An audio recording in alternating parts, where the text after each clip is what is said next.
வணக்க மக்களே, welcome to the venture show. இன்னைக்கு ஷோ நம்ம பார்க்க போறது ஃப்ளோட் அப்படின்ற கனடியன் மூவியோட ரிவ்யூ. இந்த படம் பார்த்தீங்கன்னா அமேசான் பிரைம் ஓடிடி ஆப்ல அவைலபிளா இருக்கு. தமிழ் டப்பிங்லயுமே அவைலபிளா இருக்கு. இந்த படம் ஒரு நாவலை மையமா வச்சு அமைக்கப்பட்ட ரொமான்ஸ் டிராமா. அதுவும் ஒரு சம்மர் வெக்கேஷன்ல அரங்கேறக்கூடிய ஒரு ரொமான்ஸ் அப்படின்ற மாதிரி காட்டியிருப்பாங்க. இந்த படத்தோட ஸ்டார்டிங்லேயே நம்ம ஹீரோயினை காட்டுறாங்க. இவங்க ஒரு மெடிக்கல் ஸ்டூடெண்டா இருப்பாங்க. இவங்க வாழ்க்கை எப்படி இருக்கணும் அப்படின்ற மொத்த பிளானையும் இவங்களோட பேரண்ட்ஸ் போட்டு வச்சிருப்பாங்க அப்படின்னே சொல்லலாம். அதுபடிதான் இவங்க நடந்துட்டு இருக்காங்க அப்படின்ற மாதிரியான ஒரு சிச்சுவேஷன் இருக்கும். ஒரு கட்டத்துல, அதாவது அவங்க பேரண்ட்ஸ் கிட்ட கூட சொல்லாம ஒரு வெக்கேஷனுக்காக தன்னோட ஆன்டி வீட்டுக்கு ஒரு சின்ன டவுனுக்கு வராங்க. வந்த இடத்துல தான் நம்ம ஹீரோவை மீட் பண்றாங்க. நம்ம ஹீரோ ஹீரோயினை ஒரு பர்டிகுலர் சிச்சுவேஷன்ல, அதாவது தண்ணிக்குள்ள தெரியாம விழுந்துருவாங்க. அந்த சிச்சுவேஷன்ல இருந்து காப்பாத்துவாரு. அதுக்கப்புறம் அவங்களுக்கு ஸ்விம்மிங் சொல்லி தரதுக்காக டெய்லி மீட் பண்ணுவாங்க. அப்போ அவங்களுக்குள்ள ஒரு விதமான ரொமான்ஸ் அப்படின்றது பில்ட் ஆகுது. அந்த ரொமான்ஸ் எவ்வளவு தூரம் போகுது, அண்ட் நம்ம ஹீரோயினுக்கும் அவங்க பேரண்ட்ஸ்க்கும் இருக்கக்கூடிய அந்த ரிஃப்ட் சரியாச்சா, அண்ட் டுவர்ட்ஸ் எண்ட் என்ன ஆகுது அப்படின்ற மாதிரி நிறைய விஷயங்களை சொல்லக்கூடிய ஒரு படம் தான் இந்த படம். எனக்கு இந்த படத்துல பிடிச்ச விஷயம் அப்படின்றது ரொம்பவே லைட் ஹார்ட்டடா ஒரு ரொமான்ஸ் டிராமா கொடுக்கணும் அப்படின்ற மாதிரி யோசிச்சிருக்காங்க.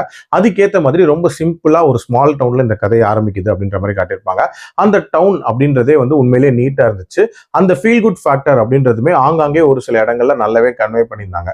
அதே மாதிரி இதுல அந்த அண்டர் வாட்டர் சீன்ஸ் இருக்கும், ஒரு சில காட்சிகள், அதை படமாக்குன விதம் அப்படின்றது எல்லாமே ரொம்ப ரொம்ப பிளசண்டா இருந்துச்சு அப்படின்னு சொல்லுவேன். இதுல ஆக்சுவல் ரொமான்ஸ் அப்படின்றத தாண்டி ஒரு சில ரிலேஷன்ஷிப் இஷ்யூஸுமே அட்ரஸ் பண்ணியிருப்பாங்க. உதாரணத்துக்கு நம்ம ஹீரோக்கும் அவரோட தங்கைக்கும் இருக்கக்கூடிய அந்த பிரச்சனைக்கான ஒரு தீர்வு அப்படின்றதும் சொல்லியிருப்பாங்க. அதே மாதிரி நம்ம ஹீரோயினுக்கும் அவங்க அப்பா அம்மாவுக்கும் இருக்கக்கூடிய அந்த ரிஃப்ட், அந்த டிஸ்கஷன் அப்படின்றதும் நீட்டா இருந்துச்சு அப்படின்னு சொல்லுவேன். ஓவரால் டியூரேஷன் வைஸ்மே 2 மணி நேரத்துக்குள்ள முடியக்கூடிய ஒரு படம் தான். எனக்கு இந்த படத்தோட ஒரு முக்கியமான பிரச்சனையா பாக்குறது அந்த ஹீரோ ஹீரோயினுக்கான அந்த லவ் போர்ஷன்ஸ் அப்படின்னே சொல்லலாம். ரொம்ப கண்டினியூட்டி இஷ்யூஸ் இருக்கிற மாதிரியான ஒரு போர்ஷனாக தான் இருந்துச்சு. இன்ஃபேக்ட் அந்த லவ் பிளாசம் ஆகுறது அப்படின்றத கூட நம்மளால முழுசா உணர முடியல அப்படின்னு சொல்லலாம். இன்னும் கொஞ்சம் ப்ராப்பரா அந்த போர்ஷன்ஸ் ஹேண்டில் பண்ணிருக்கலாம். இன்னும் கொஞ்சம் ஃபீல் குட் ஃபேக்டர்ஸ் அப்படின்றது வச்சிருந்திருக்கலாம். ஆல்சோ இந்த படத்தோட அந்த ஓவரால் டிராமா போர்ஷன்ஸ் அப்படின்றதுமே இன்னும் கொஞ்சம் சுவாரஸ்யமா இருந்திருக்கலாம் அப்படின்ற மாதிரி தான் தோணுச்சு. ரொம்ப நார்மலா நகர்ற மாதிரியான ஒரு ஃபீல் இருக்கும் அப்படின்னே சொல்லலாம். இந்த விஷயங்கள்லாம் பெட்டரா பண்ணியிருந்தா இந்த படம் நீட்டான ஒரு படமாவே இருந்திருக்கும். இப்போதைக்கு ஒரு ஆவரேஜ் வாட்ச் தான். என்னோட ரேட்டிங் இந்த படத்துக்கு 2.7/5. அடல்ட் கண்டென்ட்டை பொறுத்த வரைக்கும் இதுல ப்ராப்பரான அடல்ட் காட்சிகள் இருக்கு. அதனால இது ஸ்ட்ரிக்ட்லி ஃபார் அடல்ட்ஸ். மீண்டும் அடுத்த விமர்சனத்தில் சந்திக்கிறேன். நன்றி, வணக்கம்.